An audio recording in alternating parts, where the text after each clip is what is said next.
found this car 4 years ago in a carport in a house just 4 blocks from mine. It hadn't run for more than a decade, and the gas in the tank had turned to varnish, and you could smell it from 20 feet away. It clearly needed attention, but it was love at first sight. Sounds silly, right? How can you love something that can't love you back? It's complicated and simple at the same time, but let me try to explain. My parents grew up in the 50s and 60s in what I call the golden age of the automobile. It was a time when cars weren't just darts in the wind. They had style and substance, and you could tell a Chevy from a Ford a mile away. Both parents were into cars, especially the cars they knew from their youth. And when I was growing up, my dad always had something old and cool to drive. They passed that addiction on to me. A lot of people think a car is just transportation, a means to an end. A collection of metal, plastic, glass, and rubber that makes it easier to get to work on time or to the grocery store. It's never been that way with me. Ever since I was old enough to form a memory, I've been into cars. That's me standing in front of my dad's 1960 Starliner. I was born in 1966, so this is likely 1967. Early spring by the looks of the stylish studs I'm wearing. The funny thing is, when I look at the picture, I'm immediately drawn to the Starliner. I don't think anything about my sister or my mom being in the picture. I'm just wondering, what kind of engine did it have? How many miles were on the odometer the day this photo was taken? Where'd that car end up? If a car isn't simply transportation, what is it? For starters, it can be a memories vessel and a time machine. And who doesn't want a time machine? But it's also more.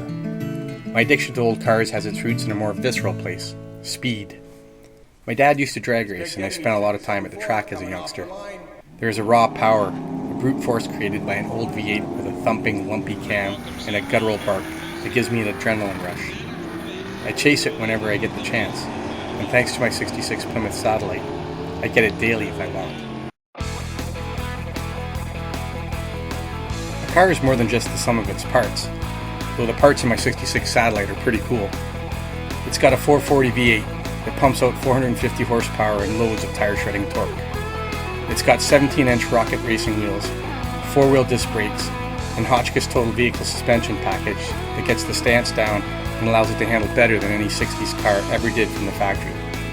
So what do you do with all this horsepower and all these suspension upgrades? You find a place to go and play.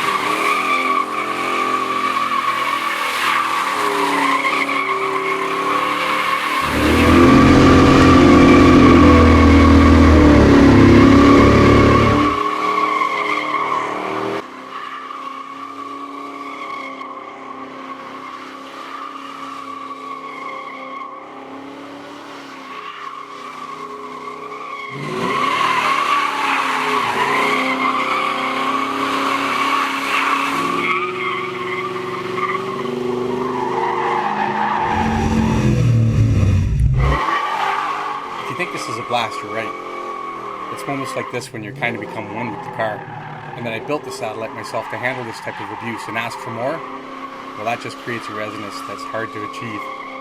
The car wants what I want. So yeah, I love my car. But can you blame me?